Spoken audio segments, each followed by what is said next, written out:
dan biarkan yang nyinyir suruh sakit hati selamanya. Kerangka pijak seperti ini harus dibangkitkan oleh kita. Semangat militer, bukan militerisasi. Kalau anak-anak dibangunkan jam 4 subuh, di mana letak salahnya dan di mana letak pelanggarannya? Kalau anak-anak dibangunkan kemudian disuruh membereskan tempat tidur, apa salahnya dan apa pelanggaran hak anaknya? Kalau anak-anak disuruh sholat subuh, apa pelanggaran haknya? Kalau anak-anak mengikuti kuliah subuh, apa pelanggaran anaknya? Kalau anak-anak disuruh ngantri kemudian makan pagi, sarapan pagi dengan telur, dengan nasi, dengan pisang dan minum susu, di mana letak salahnya? Kalau anak-anak kemudian disuruh belajar, dan saat belajar duduknya bersikap, memandang ke arah gurunya, memandang mata gurunya, agar terjadi transformasi energi antara guru dengan muridnya, yang hari ini dihilangkan dengan digitalisasi, menghilangkan ruh spiritual konsepsi pendidikan kita, diganti dengan konsep pendidikan digital, yang tidak lagi melahirkan hubungan emosional guru dan murid. Akhirnya murid-murid tidak menghormati guru-gurunya, karena guru lupa mengekspresikan nilai-nilai spiritual dalam dirinya pada murid dalam ruangan yang hening, diganti dengan papan belajar digital. Di mana letak salahnya? Kalau anak-anak itu diajarkan makan siangnya tertib, berantri, berdoa sebelum makan, di mana letak salahnya? Kalau anak-anaknya sore hari diajarkan bola voli, sepak bola, latihan baris berbaris, di mana letak salahnya? Kalau sore hari anak-anak disuruh masuk ke masjid, mengikuti pengajian, di mana letak salahnya? Kalau setelah itu mereka makan malam, dan makan malam ditandai dengan berdoa, di mana letak salahnya? Kalau mereka jam 9 disuruh masuk bara, disuruh masuk ruang tidur, dan disuruh tidur, di mana letak salahnya? Justru hak-hak anak terdapat di barak pendidikan TNI, dan hak itu tidak mereka dapatkan di rumah-rumah. Di rumah-rumah anak-anak tidak bisa tidur malam. Mereka rata-rata tidurnya jam 4, jam 1 malam, jam 2 malam. Di rumah mereka tidak mendapat makanan yang bergizi karena serba fast food. Di rumah mereka tidak mendapatkan kasih sayang. Di jalanan mereka balapan. Mereka tidak mendapatkan ruang hidup tanpa gadget dalam setiap hari. Saya katakan, justru lingkungan kita hari ini, rumah, halaman rumah, kadang sekolah, kadang jalanan, bukan lagi tempat yang ramah untuk anak-anak Indonesia. Untuk itu apa kebijakan yang harus kita lakukan? Kebijakan yang harus kita lakukan adalah mindset pembangunan dirubah. Ekonomi bukan segalanya. Itu penting. Tetapi ekonomi tidak boleh membunuh ruang-ruang publik di mana orang mendapat ruang bercengkrama. Desain rumah harus dikembalikan pada desain yang membuat jendela, membuat ruang untuk ibu dan bapaknya berkumpul. Halaman rumah harus tersedia di setiap kampung, jangan dihabiskan untuk bangunan, karena anak-anak ingin bermain di halaman. Lapangan bola di setiap desa harus ada. Karena apa? Karena mereka terus berinteraksi olahraga. Sungai-sungai harus dijernihkan, karena anak-anak orang miskin tidak bisa berenang di kolam renang yang berbayar. Mereka harus berenang di sungai-sungai yang jernih. Gunung-gunung harus dihijaukan, karena anak kita perlu hiking dan traveling dalam setiap waktu. Anak-anak kita perlu berinteraksi dengan semesta. Lampu-lampu kadang sebulan sekali harus dimatikan, agar anak kita bisa menatap langit, melihat bulan dan bintang, bahwa dia adalah bagian dari cakrawala yang indah. Negeri ini sudah sesak dengan uang di kepalanya. Yang akhirnya apa? Pendidikan hanya menjadi ucapan dan tingkatan S1, S2, dan S3. Tapi pendidikan lupa ada nilai esensial yang harus dihidupkan dalam relung hati manusia. Pendidikan Indonesia adalah mewujudkan manusia Indonesia seutuhnya. Mewujudkan manusia Indonesia seutuhnya. Dalam falsafah Sunda disebutnya Pancawaluya. Cager, bager, bener, pinter, singer. Itulah falsafah pendidikan asasi. Maka falsafah pendidikan asasi dalam kaidah Sunda disebutnya, kalimatnya begini: Kawung mabur sarulukna sama kelengiten pandana, Ciamis tinggal pahitna, Ciherang tinggal kiruhna, Resi lengiten ajina pandita ilang komara, Kaduruku hawa nafsuna, Bangkong di kongkorong kujang, Kacai mawacameti. Saya hanya falsafah ini. Apa itu bangkong di congkorong kujang? Kujang adalah senjata, bagi orang Sunda adalah sebuah kehormatan diri. Kujang, kujang. Tetapi kujang tidak bisa dikongkorongkan pada bangkong. Kalau bangkong dikongkorongkan oleh kujang, bangkong itu anak-anak di bawah umur. Kalau dia dikongkorongkan oleh kujang, kujang itu tak bermakna dan bangkong itu mati, tak mampu membawa kujang. Kacai mawaca meti, apa itu artinya? Orang pergi ke air untuk mensucikan diri, maka dia harus membebaskan diri dari berbagai apapun kepentingan. Dia ingin pasrah, dia ingin sumera, hirup ukur sasamperan, awak ukur sasampayan. Sariring dering dumadi sarengkak saparipola, la haula wala quwata illa billah. Maka dia tidak boleh membawa hawa nafsu. Ketika kita ingin memasuki abad ritual dan spiritualitas, maka tidak boleh ada kebencian, tidak boleh membawa senjata apapun, tidak boleh, maka kita berserah. Apa yang terjadi hari ini? Orang-orang yang setiap hari bicara tentang kesucian, lidahnya menyakiti orang lain, menusuk orang lain, membawa api peperangan pada saat orang menuju kesucian. Bahkan bisa jadi menghinakan orang lain, itu dianggap bagian dari kesucian. Tidak ada anak nakal. Tapi orang Sunda itu menyebutnya budak bangor. Budak bangor itu beda dengan nakal. Kenapa? Itu masa mereka menginjaki masa remaja menuju masa dewasa. Maka di hari kebangkitan nasional ini, pemerintah Provinsi Jawa Barat, sekolah yang hari ini berjalan, ada pendidikan karakter, ada bela negara. Saya akan meresmikan menjadi Sekolah Kebangsaan Jawa Barat Istimewa. Sekolah Kebangsaan Jawa Barat Istimewa nanti akan dipusatkan di Dodik, Lembang. Dan kalau ada lembaga pendidikan lainnya, kami juga akan menjadi kerjasama. Mereka yang bersekolah di situ bukan anak-anak yang tawuran, bukan anak-anak yang minum, bukan anak-anak korban dari ML, tetapi juga nanti anak-anak yang memiliki kemampuan akademik yang tinggi, anak-anak yang memiliki kemampuan pikiran yang tinggi. Dan seizin pimpinan DPRD Provinsi Jawa Barat, tahun ini kami akan memberikan beasiswa pada mahasiswa-mahasiswa yang kuliah di jurusan engineering. Tetapi mereka harus mengikuti sekolah kebangsaan selama 1 bulan. Agar uang yang diberikan oleh Provinsi Jawa Barat melahirkan nasionalisme-nasionalisme baru yang bisa membawa bangsa ini ke arah kemajuan. Dan saya mengucapkan terima kasih pada kalian semua yang membuat diri saya hari ini setiap hari berpikir.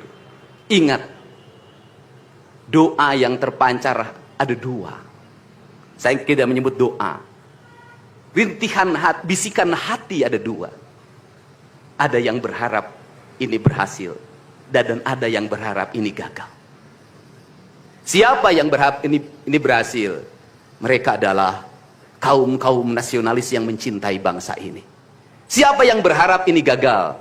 Para nyinyir dan para pembenci yang menjadikan politik sebagai tujuan hidupnya tanpa pernah bisa membedakan mana kepentingan politik dan mana kepentingan kebangsaan. Walaupun kebijakannya baik karena beda dengan politiknya, dia mengatakan buruk. Dan walaupun kebijakannya buruk karena sama dengan politiknya, dia katakan baik. Ini orang yang tidak punya spirit nasionalisme. Dia hidup mempertuhan politik dalam setiap waktu. Saya katakan, dia hidup mempertuhan politik dalam setiap waktu.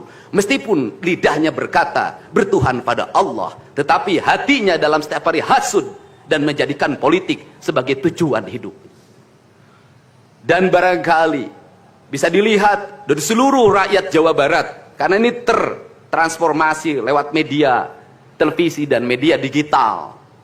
Yang menjadi petugas upacara hari ini bukan pasukan paskibraka yang biasa kita pakai, tapi mereka adalah peserta didik sekolah kebangsaan Dodik, Lembang, Rindam 3, Siliwangi. Waktunya tidak lama, hanya 18 hari, tapi bisa dibentuk. Pertanyaannya adalah, di sekolah mereka bisa dibentuk seperti ini? Kalau di sekolah tidak dibentuk hari ini, maka pertanyaannya adalah, berarti sistem pendidikan nasional harus dievaluasi. Dan kalau misalnya yang di Jakarta mau menyalahkan, kan disahkannya di Jakarta. Kan anggaran yang triliunan disahkan di Jakarta. Kenapa Kenapa anggaran yang triliunan ini tidak terevaluasi dalam setiap tahun? Saya katakan, sistem pendidikan yang di dalamnya angka-angka yang hanya orientasinya materi dan kepuasan dalam outcome dalam sistem pengelolaan keuangan tidak akan melahirkan apapun kecuali tumpukan kertas, software, dan hardware. Tetapi pendidikan yang lahir dari jiwa dan lahir dari cinta tanpa biaya yang besar, dia akan melahirkan anak-anak penuh dengan semangat kebangsaan dan punya spirit Pancawaluya. Itulah pentingnya hati. Itulah pentingnya rasa. Untuk itu hari ini ada antrian ribuan orang yang ngantri ingin memasuki pendidikan di pendidikan sekolah kebangsaan. Dan kalian semua hari ini bisa bertemu dengan orang tuanya. Bisa mendapat sertifikat dari kami dan bisa pulang dulu. Nanti dalam 2 minggu sekali kami siapkan mobil di setiap kabupatennya untuk pergi ke Dodik lagi mengikuti pematangan, bukan di Dodik nanti di Badan Diklat ESDM Pemda Provinsi Jawa Barat, kalau nanti di Dodik diisi oleh siswa yang baru. Dan kami akan memantau perkembangan kalian dalam waktu 1 tahun, bukan 6 bulan. Dan saya sudah meminta kepada Dinas Kesbangpol, Dinas Pemuda Olahraga, di upacara peringatan 17 Agustus 1945 Pemda Provinsi Jawa Barat, seluruh pesertanya berasal dari siswa didik sekolah kebangsaan di Dodik Lembang. Kalian semua jadi petugas upacara Agustusanan. Jadi tidak usah repot lagi. Ternyata bisa. Dan hari ini bisa kalian bahagia. Saya ngasih bonus untuk petugas upacara dari Dodik ini 25 juta untuk dibawa pulang ke rumahnya masing-masing. Dapat uang saku, makannya enak, tidurnya nyenyak, berubah mental, bajunya bagus, pulang dapat bonus, gratis lagi. Dan tentunya buat petugas yang lain juga kita siapkan 25 juta. Nanti ditanya lagi, itu duit dari mana? Ladang ngonten.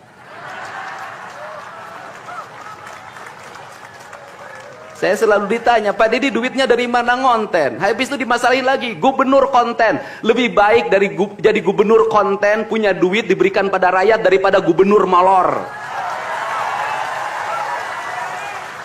Bener nggak? Ya kan, daripada gubernur tidur, gubernur protokoler, gubernur ingin dihargai, gubernur menghabiskan anggaran jalan-jalan ke luar negeri. Tuh hayang, ting hayang. Kang Deddy masuk gorong-gorong, ya sebentar lagi akan saya naik ke pesawat. Jadi Indonesia ini perlu mental yang kuat kalau ingin melakukan perbaikan. Kenapa? Harus kuat menghadapi kaum nyinyir. Dan biarkan yang nyinyir selalu sakit hati selamanya. Karena Jawa Barat akan terus mengalami peningkatan pembangunannya. Ini baru 3 bulan. 100 hari itu tanggal 30 Mei, 100 hari kepemimpinan saya. Belum 100 hari, sudah banyak orang yang kepanasan. Apalagi 5 tahun. Dan saya ucapkan terima kasih. Ini upacara yang spesial. Kita dihadiri oleh Korps Pasukan Khusus. Tepuk tangan semuanya.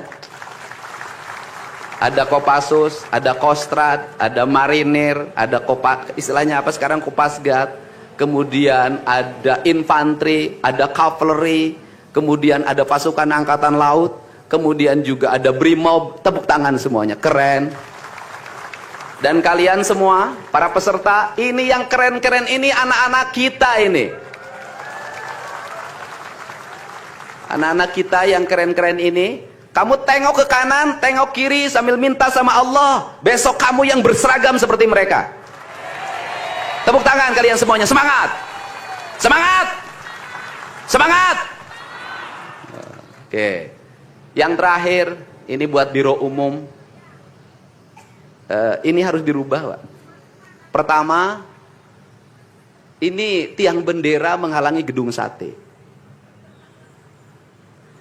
Benderanya nanti harus digeser ke sebelah sana. Dan nanti kalau upacara tidak menghadap ke sana, tapi dari sini menghadap ke sana, agar panorama itunya tetap terlihat. Dan kalau di sana maka kebisingan kendaraan tidak akan terlalu mendominasi. Ini Feng Shui cara menata bangunan. Jadi saya dari tadi mandang gedung sate nggak bisa karena terpotong oleh tiang bendera. Dan nanti bagian protokoler itu masang podium nggak lurus ke tiangnya, agak mencong-mencong dikit. Maklum Pemda masih belum pakai rasa, masih pakai DPA. Yang penting di DPA-nya juga tidak melanggar. Nah ini saya ini orang estetik, dan di Pemda ini tidak pernah ada rapat untuk merumuskan ini. Cukup WA, Pak Sekda, Kesbangpol, Dinas Pendidikan, besok kita lakukan ini, anak-anak bajunya ini. Dan saya terima kasih buat PLT Dinas Pendidikan yang stresnya banyak, suaranya sampai hilang, saking takut. Luar biasa. Berdiri dong Kepala Dinas Pendidikan PLT. Di depan kamu pindah. Suaranya hilang. Pernah saya marahin malam-malam, kamu belum tahu cara kerja saya. Karena sekarang sudah tahu ternyata Sang Kuryang tuh hidup di sini. Ya, Pak. Silakan duduk depan, Pak. Di depan, Pak, duduk. Saya ucapkan terima kasih juga kepada Pak Sekda yang selalu ingin menjalankan tugas saya dengan baik. Kalau belum meluntur-luntur dikit wajar, karena dia memang penakut sama istrinya jadi kurang lentur. Kalau saya kan sudah sangat lentur hidupnya. Saya ucapkan terima kasih juga pada Kesbangpol, ini yang supporting sangat baik. Ini mantan, pindah Pak ke depan Pak. Ini jajaran protokoler, dan saya ucapkan terima kasih pada Pangdam 3 Siliwangi yang support full. Terima kasih. Kemudian Pangkostrat yang di Purwakarta juga melaksanakan dan berbagai divisi. Kemudian Komandan Dodik Rindam. Terima kasih. Saya ucapkan terima kasih, badannya terima kasih. Saya ngasih bonus buat pelatihnya 50 juta. Saya ini urusan rasa, Bu. Orang tuanya itu jangan hanya bertepuk tangan. Mohon maaf. Ada terpanggil dalam jiwanya. Anak-anak saya kok bisa hebat begini ya? Dari rumah itu bawa bakakan. Mohon maaf. Ini cermin manusia-manusia Sunda yang punya welas asih. Yang punya timbal balik. Anak saya dididik. Bukan saya minta bakakak, bukan. Bukan saya minta opak, tumpeng, bukan. Penuh dengan welas asih, dengan cinta. Mudah-mudahan bakakak yang dibuat menjadi jalan bagi si Ujang menjadi orang hebat. Kenapa orang tua dulu melahirkan anak-anak hebat? Karena cinta rasa, bukan gratifikasi. Dia kenaikan kelas tidak bawa uang, dia bawa tumpeng buat gurunya. Dia bawa bakakak buat gurunya, karena gurunya telah mendidik anak-anaknya dengan baik. Itu cinta, itu rasa, bukan gratifikasi. Kami berbuat baik pada orang tuanya, tapi orang tuanya juga harus punya rasa dan punya cinta demi anak-anaknya. Saya pengalaman ibu saya dulu selalu berpuasa ketika saya punya hajat, punya lagi ujian, lagi kenaikan kelas, menghadapi kesulitan, ibu saya dan bapak saya pasti berpuasa buat saya. Saya minta ibu dan bapak, coba rajinlah berpuasa bagi anak-anaknya. Bisa jadi, mohon maaf, bisa jadi anak-anaknya seperti ini, rasa orang tuanya yang harus diperbaiki. Bukan kesalahan anaknya, tetapi rasa dan cinta orang tuanya juga harus dibenahi. Hidup itu alam Pak, interaksi. Buktinya sama tentara nurut, sama ibu nggak nurut, sama bapak nggak nurut. Nah ini, makanya untuk itu dari sekarang, mari bangun cinta. Saya sampaikan itu, kaluhur tesirungan kahandap teu akaran. Ini saya ucapkan terima kasih seluruh pasukan. Saya ucapkan terima kasih buat Panglima TNI, Kepala Staf Angkatan Darat, Angkatan Laut dan Angkatan Udara, Pangdam 3 Silo dan seluruh jajaran. Semua terima kasih. Hari ini adalah hari bangkitnya kita. Hari ini adalah hari kemajuannya kita. Dan kita mulai seluruh perubahan ini dari tanah kita, tanah Sunda, tanah Siliwangi. Wallahu muwaffiq ila aqwamit thoriq. Assalamualaikum warahmatullahi wabarakatuh. Sampurasun.